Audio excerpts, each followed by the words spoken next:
bagi Bapak Ibu yang ada di tempat ini dan Bapak Ibu yang ada di rumah. Segala sesuatu mungkin yang terjadi dalam kehidupan kita, mungkin masa-masa ini mungkin kita membuat kita lemah. Tapi biarlah sukacita Tuhan itu tidak meninggalkan kita, amin. Kita percaya bahwa ada sukacita Tuhan dalam hidup kita, amin. Karena ketika ada sukacita Tuhan memberikan setiap kita pengharapan, amin. Katakan haleluya. Haleluya. Kami mau bersukacitakan Kau Tuhan. Karena kami mendapatkan pengharapan darimu. Haleluya. Saya undang kita bangkit berdiri. Kita mau bersukacita bagi Dia. Haleluya.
forever.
Thank you, Lord.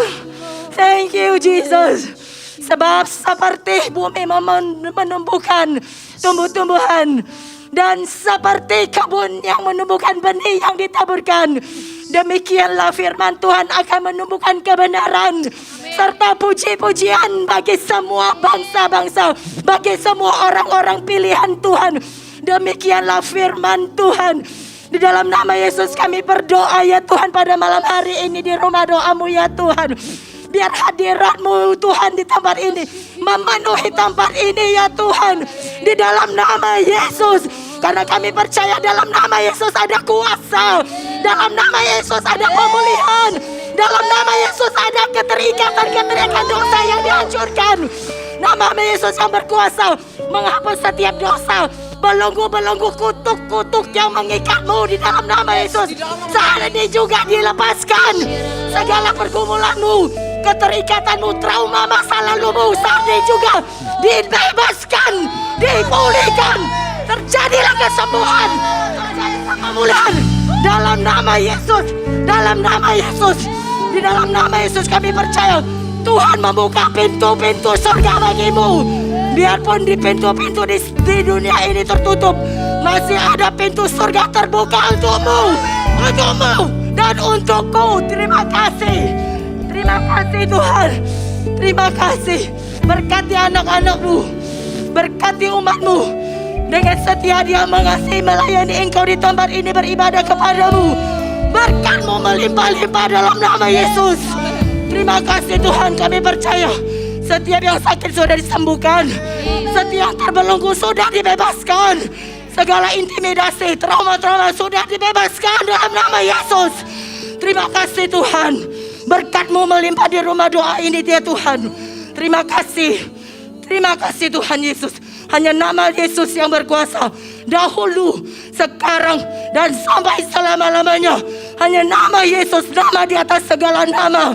Haleluya, haleluya, terpujilah nama Tuhan. Thank you Lord, thank you Jesus. Thank you Lord, thank you Jesus. Thank you Jesus. Thank you Jesus. Thank you Jesus.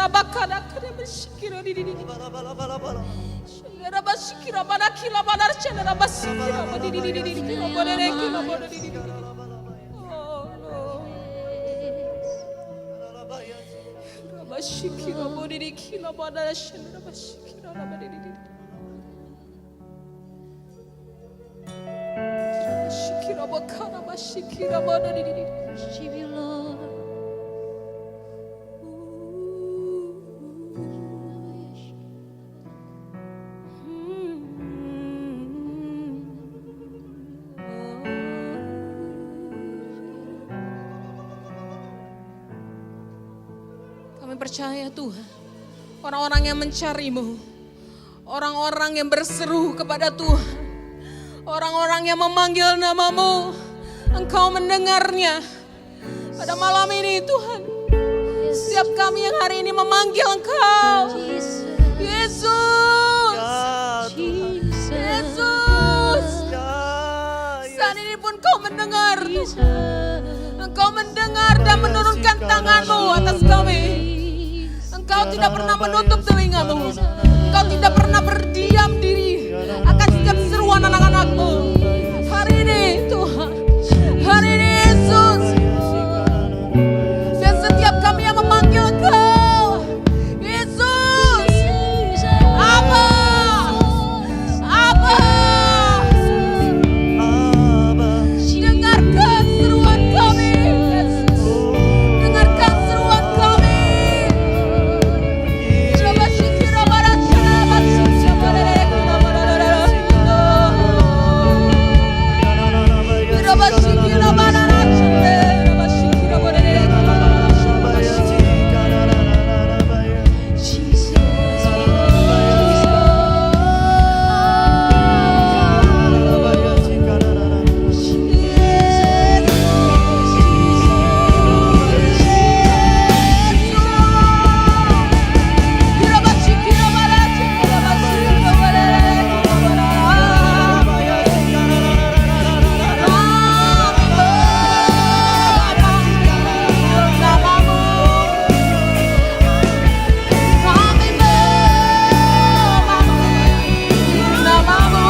Setiap orang-orang yang memanggil nama Yesus, setiap orang-orang yang percaya di dalam nama Yesus, hari ini kami percaya ada kuasa Tuhan dinyatakan. Ada kuasa Yesus dinyatakan. Ada kuasa dalam nama Yesus dinyatakan.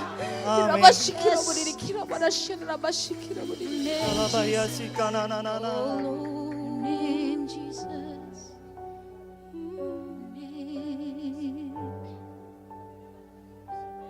Name Jesus. Name Jesus.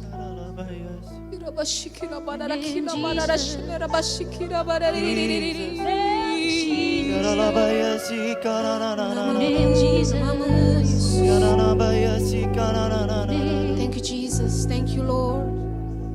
Sungguh indah namamu, sungguh indah namamu Yesus, dan sungguh berkuasa namamu Yesus. Terima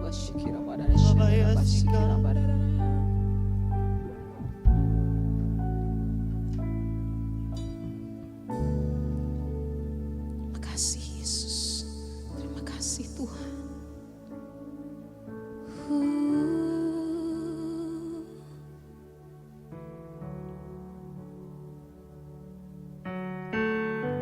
Makasih Tuhan, makasih Yesus. Thank you Jesus, thank you Lord.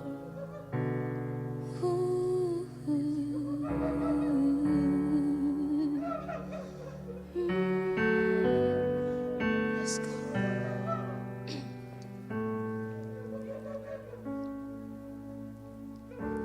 You were the word of the beginning, one with God, the Lord Most High. Your hidden glory in creation, now revealed in you, our Christ. What a beautiful name it is! What a beautiful name it is! The name of Jesus Christ, my King.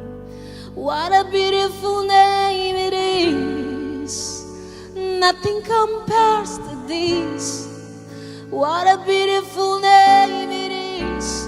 The name of Jesus. Kasih Yesus. You didn't want heaven without us, so Jesus, you brought heaven down. My sin was great, your love was greater. What could separate us now? What a wonderful name it is. What a wonderful name it is. The name of Jesus.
no rival. You have no equal. Now and forever, God. Yes, God. Yes, Lord. Yours is the kingdom. Yours is the glory. Yours is the name above all. Yes, you have no rival. You have no rival. You have no equal. Now and forever, God, you reign. 'Cause yours is the kingdom. 'Cause yours is the glory. Yours is the name above all. What a powerful name it is. What a powerful name it is. The name of Jesus Christ. Yes, what a powerful. You are so powerful, Lord. Nothing can stand today. What a powerful name it is. The name of. What a powerful name it is. The name of Jesus.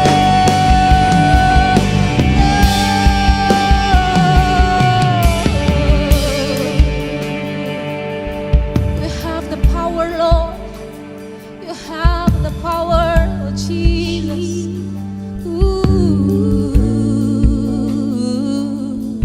Kami percaya ada kuasa-Mu. Kami percaya ada kuasa di dalam nama-Mu, Yesus. Yesus.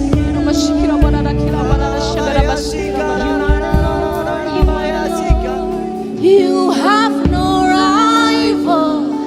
You have no equal.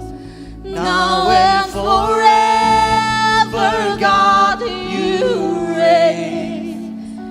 'Cause yours is the kingdom. Yours is the glory. Yours is the name above all names. You have no rival. You have no rival. You have no equal. Now and forever, God. Yes, Lord. 'Cause yours is the kingdom. Yours is the glory. Yours is the name above all. Yes, and you have no rival. You have no rival. You have no equal. Now and forever, God, you reign. 'Cause yours is the kingdom.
name of Jesus.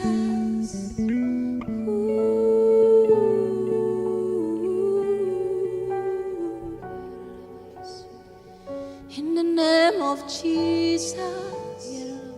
In the name of Jesus. In the name of Jesus.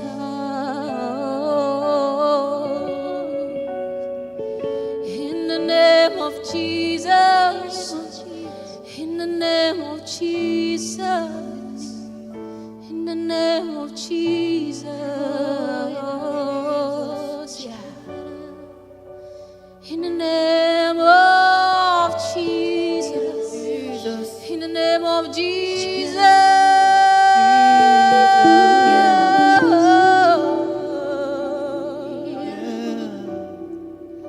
Di dalam-Mu Yesus, di dalam nama-Mu Yesus, kami temukan kekuatan, kami temukan jawaban. Di dalam nama-Mu Yesus, di dalam nama-Mu Yesus, ada kesembuhan, ada kesembuhan.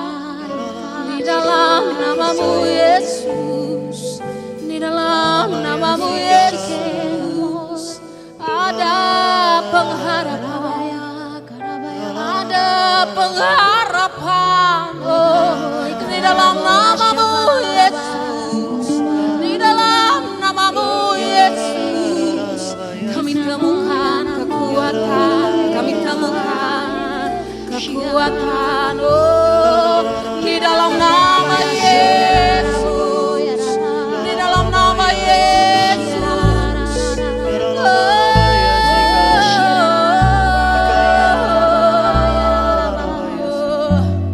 Kau yang punya kuasa, nama-Mu berkuasa.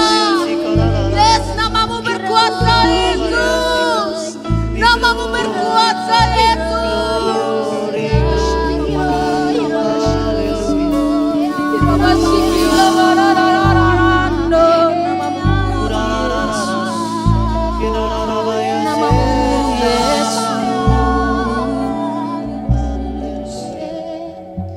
You have no rival, you have no equal, now and forever, God, you reign.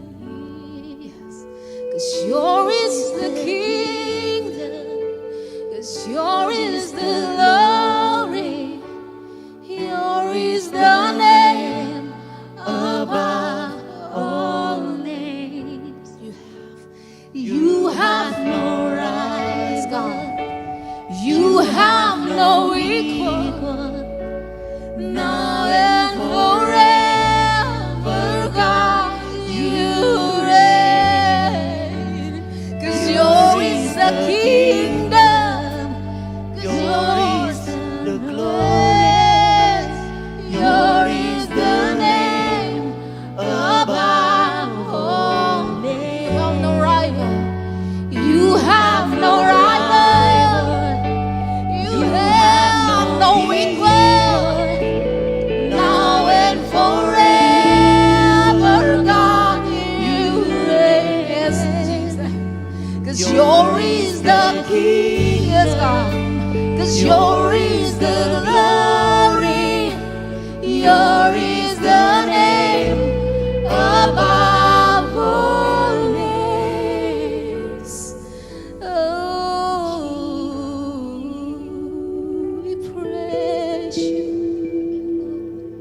in the name of Jesus, in the name of Jesus, in the name of Jesus, in the name of Jesus.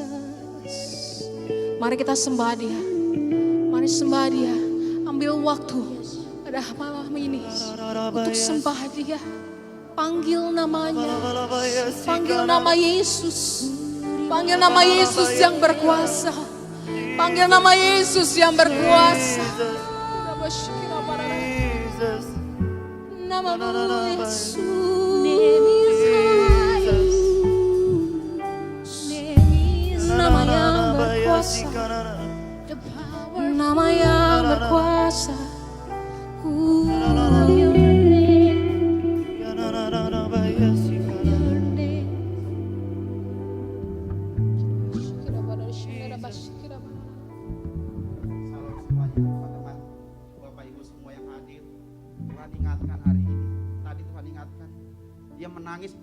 pas kata menyembah lagu kedua, dia mengasihi kita.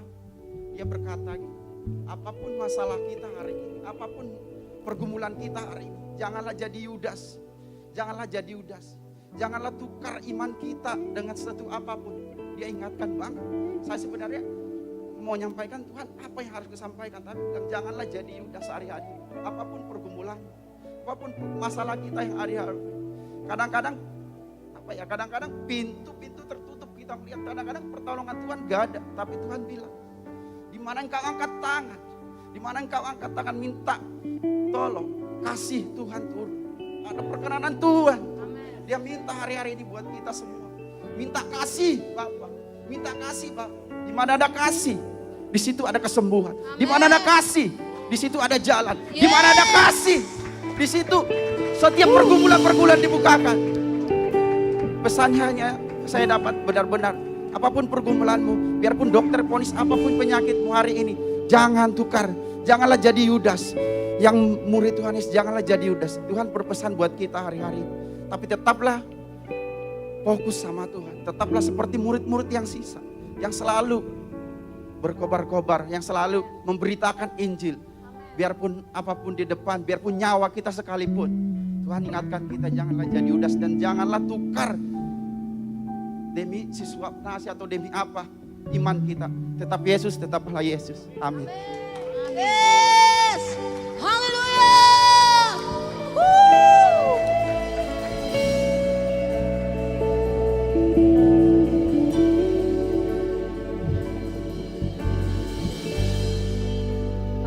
Shalom saudara-saudara, tadi saat kita puji sembah Tuhan, Tuhan ingatkan seperti ini, setinggi langit dari bumi, demikian besar kasih Tuhan bagi setiap orang-orang yang takut akan Dia. Sejauh timur dari barat, Tuhan membuang setiap dosa dan pelanggaran kita, dan tidak pernah diingatnya setiap kesalahan kita. Seperti Bapa sayang kepada anaknya, demikian Tuhan mengasihi setiap kita.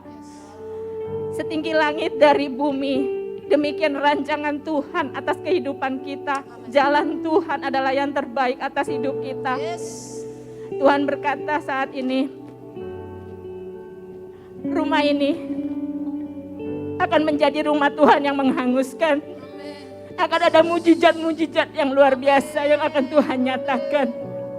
Akan Tuhan singkapkan kuasa-kuasanya atas rumah ini. Dan Tuhan berkata, sembahlah aku, dan setiap umat Tuhan akan sujud menyembah kepada Tuhan.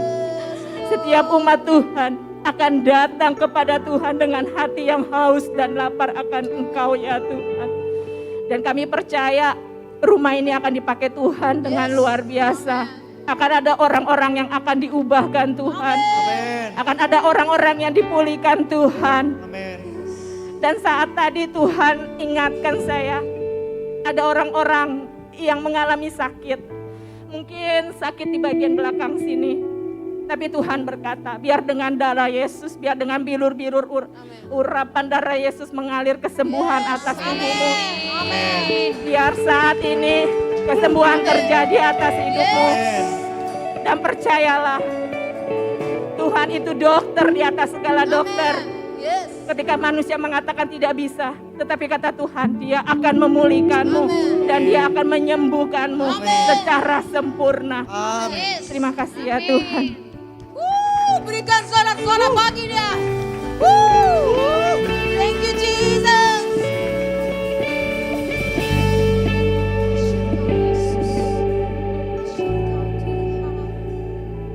Terima kasih Tuhan untuk setiap nubuatan, untuk setiap pesan yang Kau berikan bagi setiap kami hari ini.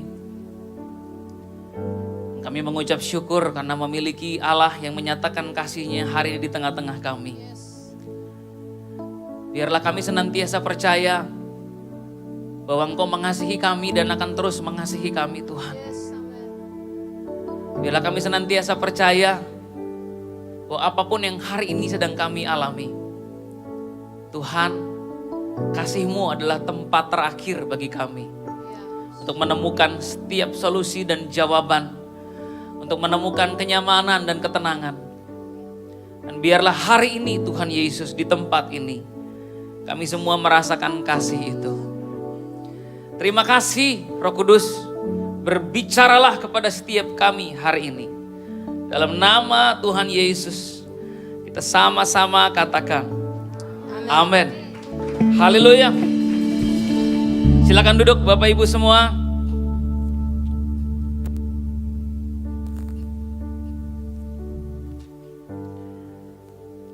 Saya merasa pesan yang mau saya sampaikan sangat berkorelasi, berhubungan sekali dengan lagu yang dinyanyikan, lalu dengan pesan-pesan profetik yang disampaikan. Hari ini ya dalam tempo kurang lebih beberapa menit ke depan, kita akan sama-sama belajar tentang prophetic community, sebuah komunitas profetik. Kenapa Tuhan rindu ada komunitas profetik itu dibangun di bumi ini?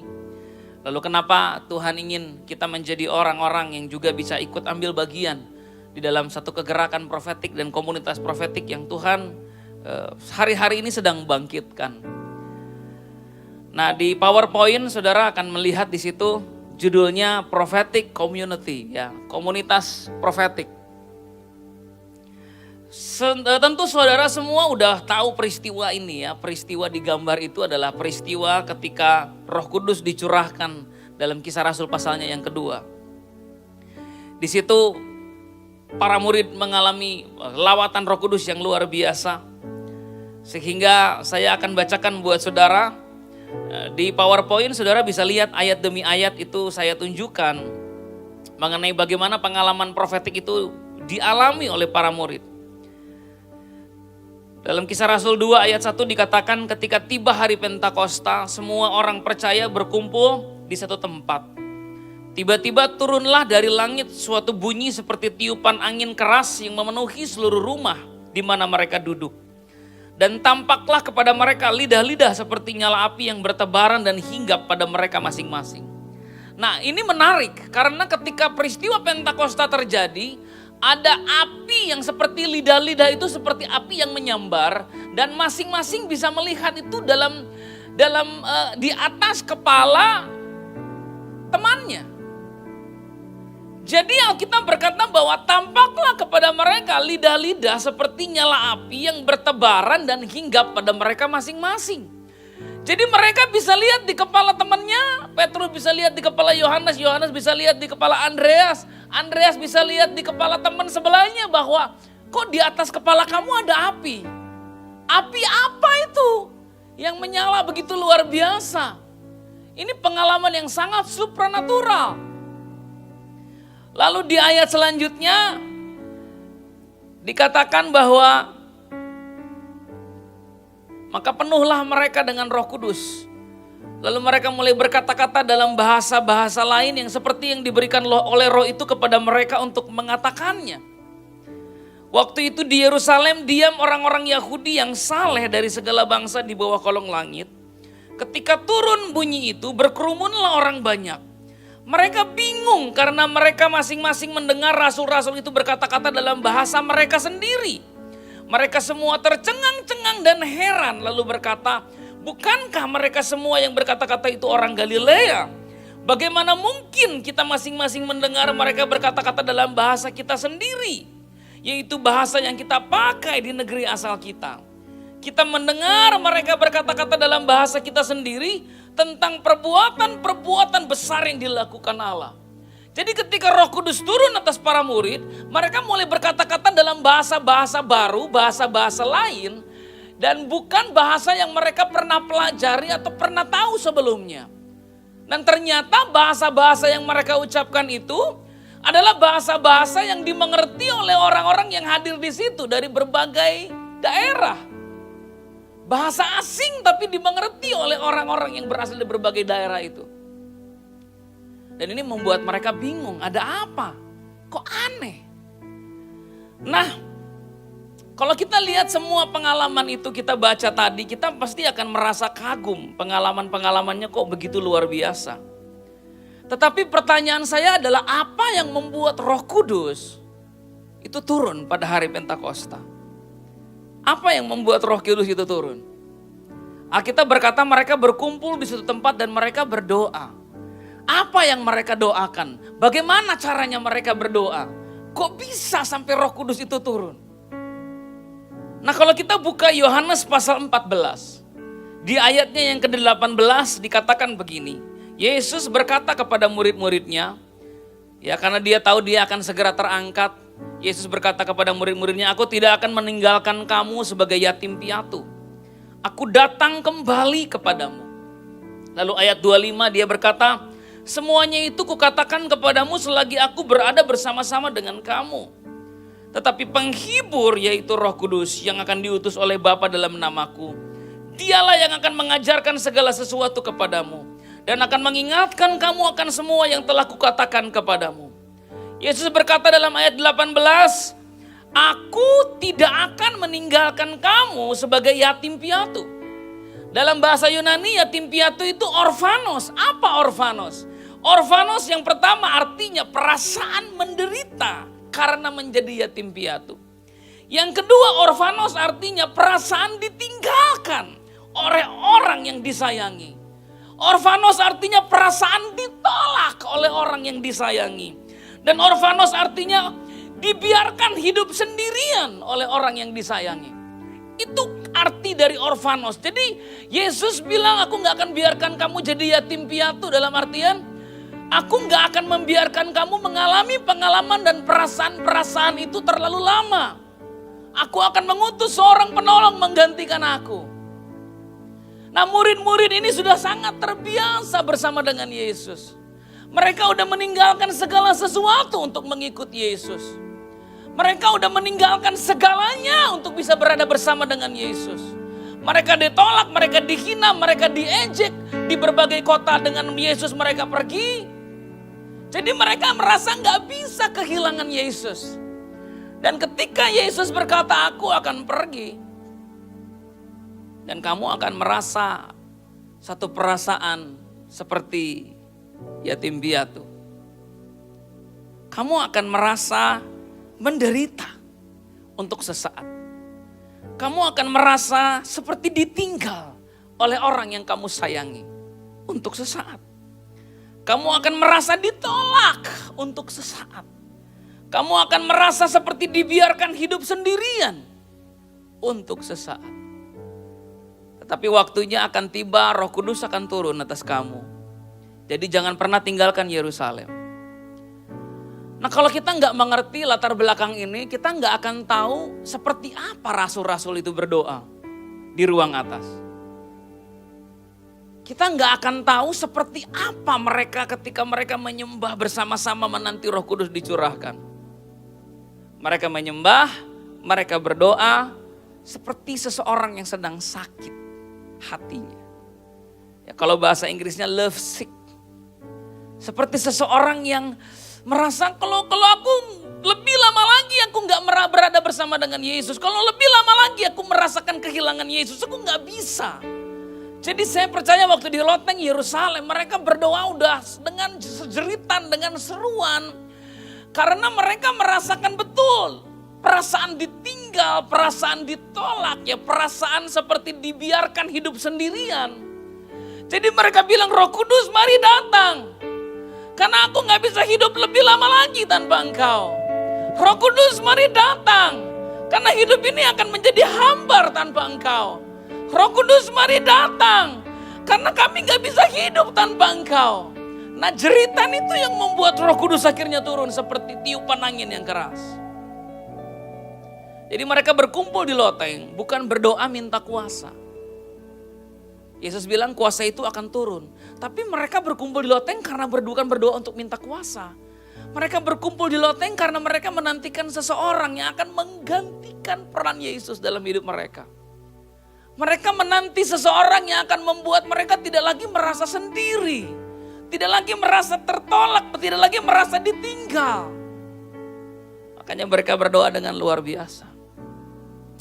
Saudara, ada masa di mana ketika saudara menyembah Tuhan, Tuhan akan bawa saudara kepada sebuah titik di mana penyembahanmu bukan lagi berasal dari logika, akal budi atau kata-kata manusia biasa, tapi berasal dari jeritan hati yang terdalam. Ya seperti ada satu jeritan lengkingan, satu jeritan yang mendalam dari dalam hatimu ketika engkau sangat merindukan Tuhan. Jadi ketika kita dibawa Tuhan masuk dalam satu penyembahan yang profetik, ya kita akan dibawa Tuhan masuk kepada satu kondisi di mana penyembahan kita nanti nggak lagi berasal dari logika, pikiran, tapi berasal dari kedalaman hati. Ya seperti, pernah gak sih saudara dengar orang lagi berdoa atau lagi nyembah tiba-tiba, Yesus! Nah sampai kayak gitu, ya satu jeritan yang berasal dari dalam hati saudara, itu inti dari sebuah komunitas profetik. Jadi komunitas profetik adalah komunitas di mana orang-orang yang ada di dalamnya, itu love sick, itu orang-orang yang benar-benar membutuhkan Tuhan, yang mencari hadirat Tuhan. Ya mereka-mereka yang ingin mengalami hadirat Tuhan, karena mungkin selama seminggu ini mereka mengalami kekeringan, mereka mengalami berbagai macam pergumulan, mereka mengalami berbagai macam masalah, mereka merasakan ada tidak adanya hubungan atau disconnection dengan Tuhan. Jadi ketika mereka datang dalam satu ibadah profetik, mereka ingin berteriak, seperti ingin merasa, Lord I need you. Itu sebuah komunitas yang profetik. Seperti itu. Makanya komunitas profetik itu gak bisa seperti ibadah biasa. Karena komunitas profetik adalah sebuah komunitas yang dibangun. Dan kita membangun atmosfer di situ supaya orang-orang pada akhirnya mampu mengutarakan apa yang di dalam hati mereka sama Tuhan. Itu inti dari pelayanan profetik dan komunitas yang profetik. Jadi Tuhan hari-hari ini memang lagi cari orang yang demikian. Ya orang-orang yang dari kedalaman hatinya itu punya seruan demi seruan. Punya jeritan demi jeritan. Punya satu erangan demi erangan. Makanya Roma pasal 8 dikatakan Roh membantu kita dalam kelemahan kita. Karena kita gak tahu bagaimana caranya harus berdoa. Tetapi Roh membantu kita dengan keluhan yang tidak terucapkan. Jadi ketika kita menyembah Tuhan di tempat ini, kita harus mulai bisa berkata sama Tuhan, Lord I don't care about anything. Gak peduli dengan apapun. Saya cuma ingin datang, ingin mengalami Tuhan. Ya izinkan diri saudara hanyut dalam penyembahan. Izinkan diri saudara dikuasai oleh hadirat Tuhan yang dinyatakan di tengah-tengah kita. Itu komunitas profetik. Makanya orang-orang profetik itu mirip-mirip dengan orang-orang yang terlibat di dalam musik ya, orang-orang yang suka bermusik. Kenapa? Karena ketika kita masuk dalam dimensi profetik, sisi dari imajinasi kita itu sangat berperan sekali dalam penyembahan. Berperan sekali ketika kita beribadah. Nah sedangkan kalau sekolah saudara ibadah dalam ibadah-ibadah yang mungkin ibadah-ibadah biasa, saudara nggak mengaktifkan sisi imajinasi saudara. Padahal di panjang Alkitab kita selalu melihat bagaimana Tuhan ingin Abraham berimajinasi ada bintang-bintang di langit. Itu keturunan kamu banyaknya seperti itu. Jadi ketika kita masuk dalam satu penyembahan yang profetik, kita mengaktifkan satu sisi imajinatif kita. Dan kita mulai membayangkan, kita mulai merindukan satu perjumpaan yang luar biasa dengan Tuhan. Ya, karena orang yang bermain musik dengan imajinasi itu pasti beda flow-nya. Dengan orang yang main musik karena cuma sekedar tahu ketukan. Beda. Cara mereka bermain berbeda. Makanya ya, kita lagi bangun satu komunitas yang profetik. Di mana setiap orang mengalami perjumpaan dengan Tuhan yang luar biasa, yang mendalam. Karena jeritan dari dalam hati mereka ke Tuhan. Makanya saudara perlu membawa diri saudara untuk masuk kepada pengalaman-pengalaman yang seperti itu. Nah di slide selanjutnya saudara, ada orang yang nyindir di Kisah Rasul 2 itu. Orang ini bilang begini, mereka lagi mabuk oleh anggur manis. Maka bangkitlah Petrus berdiri dengan ke-11 rasul itu.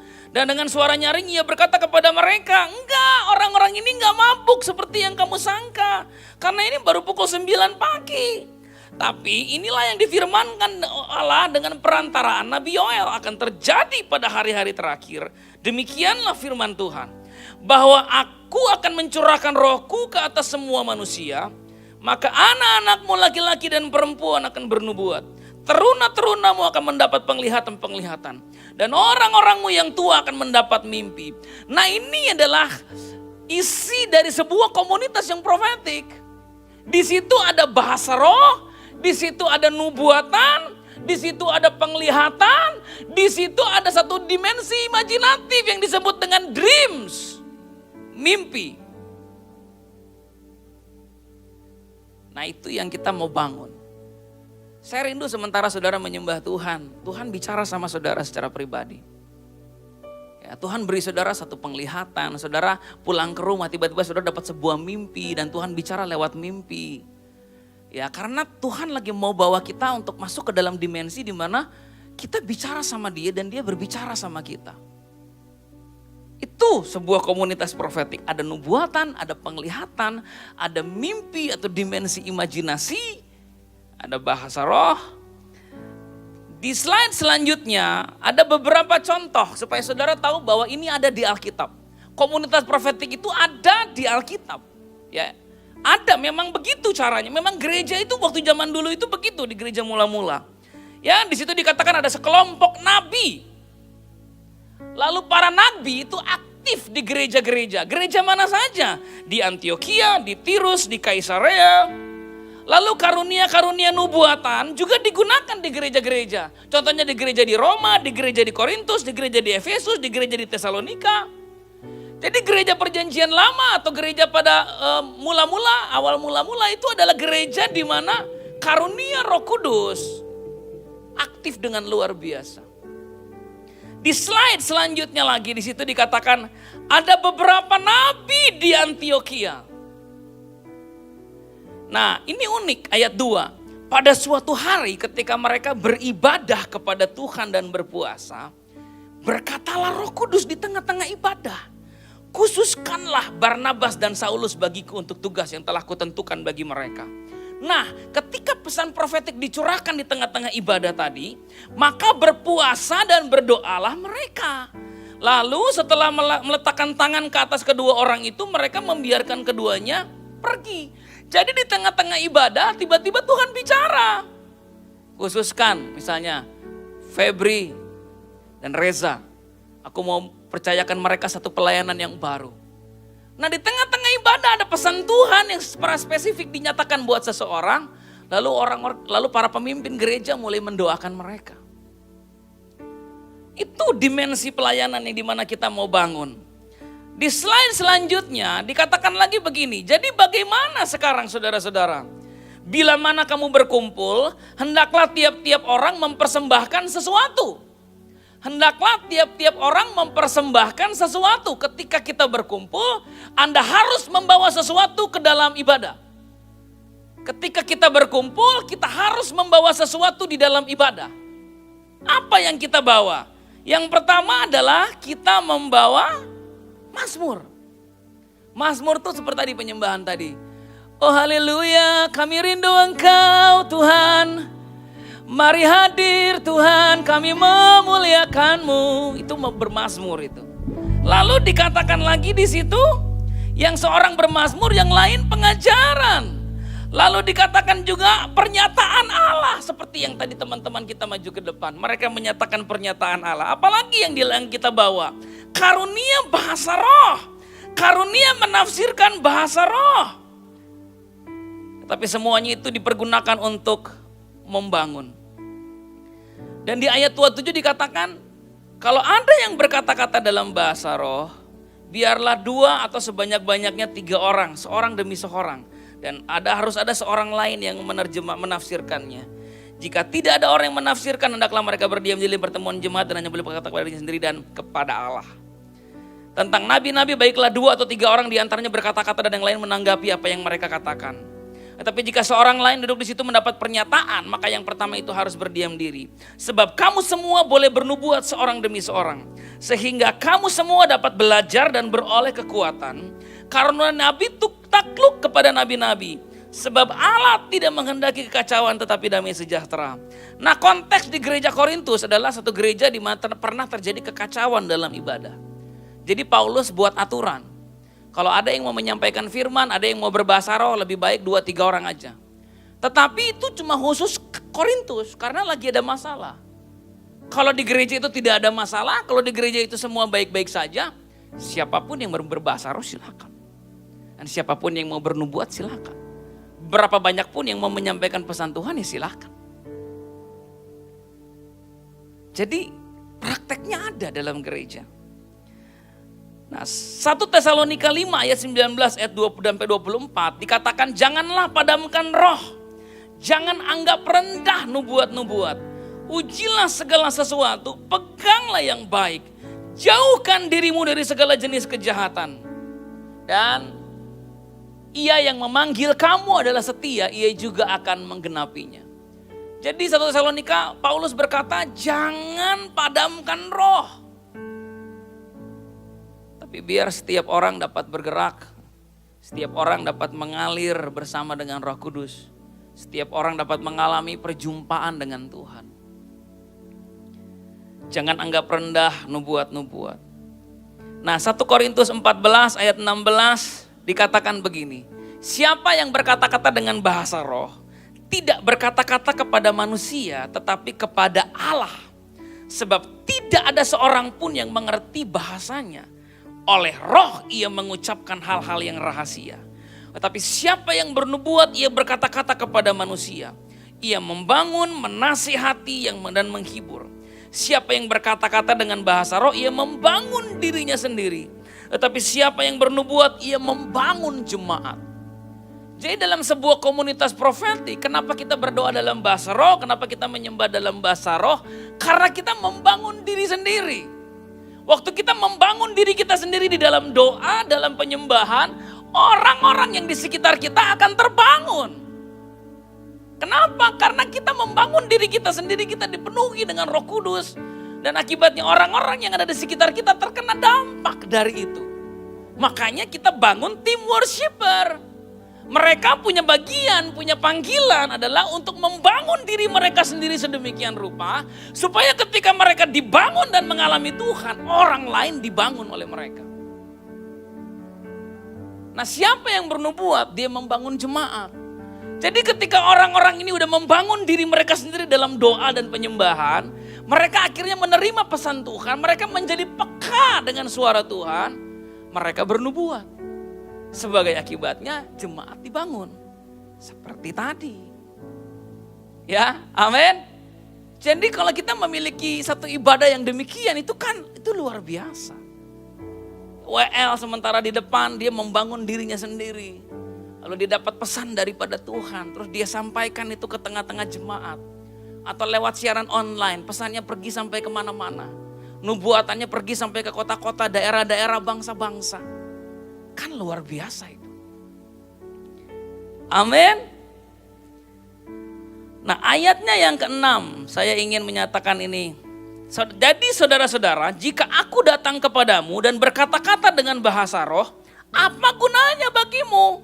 Bagimu gak berguna, bagiku berguna. Ya, bukan berarti gak berguna, apa gunanya buat kamu?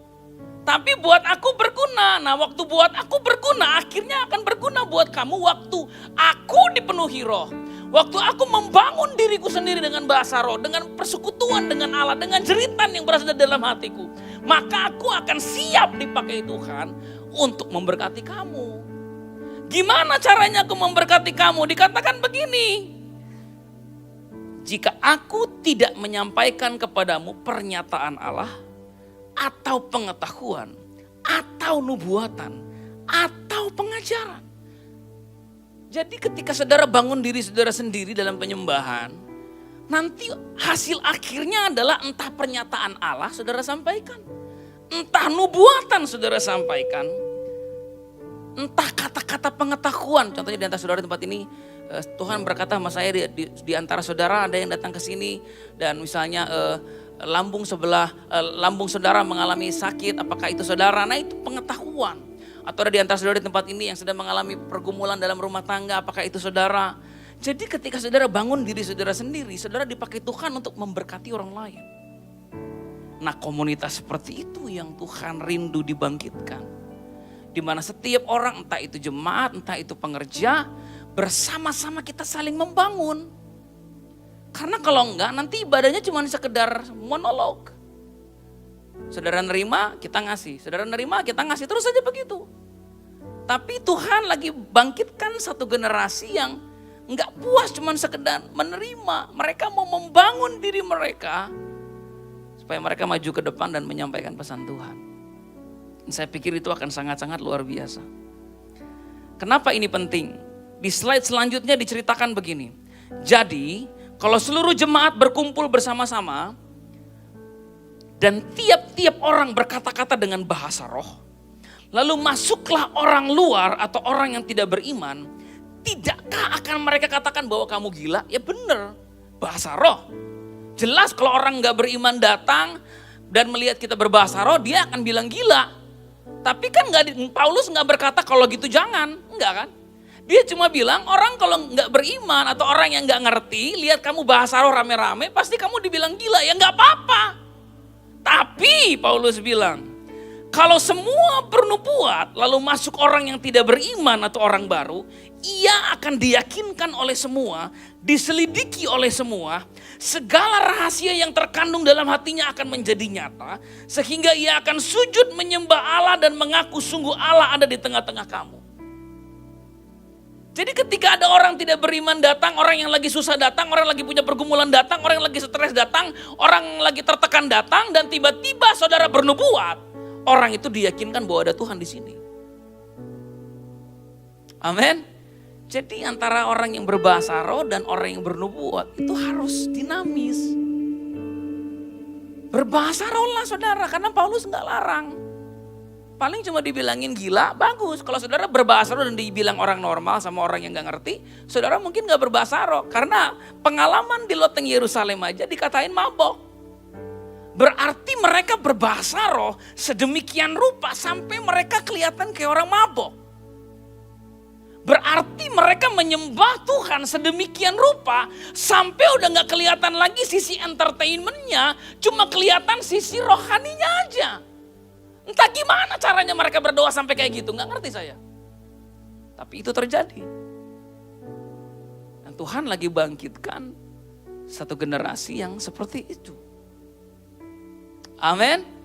Jadi kedepannya nanti rumah doa ini tidak akan memberkati jemaat bukan cuma sekadar lewat khotbah. Kita gak akan terlalu ngandarin lagi pembicara datang siapa pembicaranya dari Afrika Selatan atau dari Jerman atau dari Prancis, enggak. Anda akan menemukan jawaban Tuhan, Anda akan mengalami kesembuhan, Anda akan mengalami pemulihan lewat orang-orang yang ada di sini. Yang sudah seharusnya begitu. Saya rindu ada orang-orang yang ke depan menyampaikan nubuatan dan tiba-tiba jemaat yang datang dengan hancur hati menemukan jawaban dari Tuhan. Ada orang yang bernubuat menyampaikan pesan Tuhan dan tiba-tiba orang yang selama ini mengalami sakit penyakit disembuhkan seketika. Nah itu yang mau kita bangun komunitas demikian. Kan dahsyat itu. Karena Paulus pernah berkata begini, lebih baik memberi daripada menerima. Dengan kata lain, kalau kamu nanti merasa, kalau kamu udah tahu rasanya memberkati orang, kamu akan tahu, kamu akan ketagihan. Kamu akan berkata, saya mau pelayanan deh, saya mau memberkati orang, saya mau bernubuat. Karena ternyata pesan Tuhan yang saya sampaikan tuh meneguhkan, membangkitkan, menyembuhkan orang. Kan itu dahsyat. Nah saya mau tutup dengan 2 slide terakhir. Slide ini saya khotbah waktu ibadah ketiga kemarin, ibadah ke-1. Kalau saudara mau bertumbuh di dalam pelayanan profetik, dalam pengenalan akan Tuhan, saudara-saudara ingin bertumbuh dengan karunia roh, caranya yang paling efektif, 70% adalah berdiskusi. 80% saudara harus praktek. Jadi apa gunanya saudara ikut training profetik tapi gak punya tempat praktek? Gak ada gunanya. Pengetahuan yang saudara dapat gak kemana-mana itu. Karena saudara perlu mempraktekkan apa yang saudara pelajari. Nah tempat ini kita jadikan tempat di mana praktek apa yang udah saudara pelajari. Belajar di mana? Belajar dari siapa? Mungkin Pak saya ikut waktu itu training profetik di Zoom. Ya yang buat orang Jerman, saya ikutan. Praktekkan apa yang kamu pelajari. Karena dengan praktek kamu akan mampu belajar lebih cepat. Dan dikatakan tadi 95% kita belajar menyerap pelajaran dengan baik kalau kita ngajar orang. Dengan kata lain, semakin sering saudara bernubuat, semakin akurat nubuatan saudara. Semakin sering saudara berbahasa roh, semakin powerful bahasa roh saudara. Semakin sering saudara main drum, jadi jago seperti yang teman kita ini. Coba tanya sama dia berapa jam dia belajar drum, pasti lebih banyak dari yang lain. Karena Agnes Monica juga berjam-jam nyanyi, makanya dia bisa nyanyi, bagus. David Beckham, pemain sepak bola itu melakukan tendangan bebas beribu-ribu kali. Jadi hebat. Jadi kalau saudara semakin sering mendoakan orang sakit, semakin dahsyatlah doa saudara buat orang sakit. Amin. Slide terakhir. Dan seorang rabi pernah berkata begini, orang yang malu-malu itu gak bisa belajar. Ya. Dan orang yang angkuh tidak bisa mengajar. Jadi yuk kita hari ini jangan malu-malu. Apalagi malu-maluin. Ya jangan malu-malu. Kalau saudara merasa Tuhan taruh pesan dalam hati saudara. Saudara merasa Tuhan mau menyampaikan sesuatu lewat saudara. Atau saudara merasa Tuhan mendorong saudara mendoakan seseorang. Ya lakukan saja. Karena kalau kita malu-malu kita gak akan pernah bisa belajar. Dan puji Tuhan. Tuhan Yesus mau pakai siapa saja. Kalau saudara punya alasan, Pak, saya belum layak kayaknya, saya masih banyak dosa, saya belum layak kayaknya, saya aja karakternya masih belum beres. Coba aja baca di Alkitab, Petrus sampai momen terakhir menyangkal Yesus 3 kali. Itu udah dipakai Yesus nyembuhin orang sakit, bangkitin orang mati. Dengan kata lain, saya percaya Anda gak seperti itulah. Gak seburuk-buruk Petrus amat. Ya, setidaknya Anda belum pernah nyangkal Yesus kan? Ya kan? Ya karena belum. Ya kenapa gak melayani Tuhan? Petrus saja menyangkal Yesus melayani Tuhan. Jadi gak ada alasan buat kita bilang Tuhan saya gak layak, saya gak pantas. Enggak, Petrus udah paling gak pantas itu. Yudas Iskariot itu koruptor. Tapi dipakai Yesus mendoakan orang sakit, membangkitkan orang mati, melayani Tuhan. Jadi jangan malu-malu. Ayo kita kembangkan karunia roh yang kita punya. Supaya di tengah-tengah tekanan, masalah, pergumulan yang saudara hadapi, fokus hidup saudara gak tertuju sama masalah terus. Kenapa? Karena Tuhan memakai engkau memperhatikan orang lain yang punya masalah. Dan engkau akan senantiasa berkata, ternyata ada orang yang masalahnya lebih gede dari saya. Ternyata ada orang yang masalahnya lebih sulit dari saya ya. Ternyata ada orang yang pernikahannya lebih mengerikan dari saya. Ternyata ada orang yang menderita lebih dari saya. Dan setiap kali kita melayani orang, semakin kita sadar bahwa Tuhan, saya harus lebih banyak mengucap syukur. Dan saya tahu apa yang saya tabur dalam hidup orang, saya akan tuai. Jadi kalau saudara menabur pelayanan dalam hidup orang lain, Tuhan akan pakai siapapun untuk melayani saudara. Dan kalau saudara dipakai Tuhan untuk membawa terobosan dalam hidup orang lain, Tuhan akan pakai orang lain membawa terobosan dalam hidup saudara. Itu yang disebut dengan hukum tabur tuai. Amin. Mari kita bangkit berdiri. Dan saya ingin mengajak kita semua hari ini, mari angkat tanganmu ke hadapan Tuhan. Dan berdoa minta sama Tuhan hari ini. Buat sebuah komitmen sama Tuhan hari ini. Tuhan, aku mau melayani Engkau. Tuhan, aku mau mengembangkan karunia Roh Kudus yang Engkau sudah taruh dalam hidupku. Tuhan, aku mau belajar lebih lagi. Tuhan, aku gak mau jadi orang yang terus-menerus merasa rendah diri dan malu-malu. Tuhan, aku mau berkembang, aku mau bertumbuh. Tuhan, aku mau dipakai Tuhan dengan dahsyat. Hari ini aku berdoa biarlah Roh Kudus menjamah setiap kita pada hari ini. Biarlah Roh Kudus membuat kita semakin peka dengan suaranya. Biarlah Roh Kudus meneguhkan hatimu. Sehingga tidak akan ada lagi orang-orang yang mendua hati dalam hidupnya. Tetapi kita semua sama-sama melangkah untuk melayani Tuhan dengan karunia dan talenta yang telah Dia berikan. Bapa, hari ini sebelum kami pulang dan kembali ke tempat tinggal kami masing-masing, kami menerima Roh Kudus-Mu dalam kehidupan kami. Kami menerima urapan-Mu dalam kehidupan kami. Kami menerima kuasa-Mu dalam kehidupan kami. Kami menerima otoritas yang berasal daripada Tuhan. Kami menerima berkat yang daripada Engkau. Dan kami menerima pelayanan yang mulia yang berasal daripada Tuhan. Kekasih-kekasih Tuhan, terimalah shalom atas kehidupanmu. Mulai hari ini sekalipun engkau sedang tertekan, engkau akan bangkit dan menjadi pemenang. Sekalipun engkau sedang mengalami berbagai macam masalah, tetapi Tuhan akan memakai hidupmu menjadi berkat bagi banyak orang. Sehingga pada akhirnya kita semua menyadari bahwa Yesus Tuhan dalam hidup kita lebih dari cukup untuk membuat kita menjadi pemenang-pemenang dalam kehidupan ini dan menjadi pemenang-pemenang jiwa bagi kerajaannya. Di dalam nama Tuhan Yesus Kristus kita sama-sama katakan amin. Haleluya.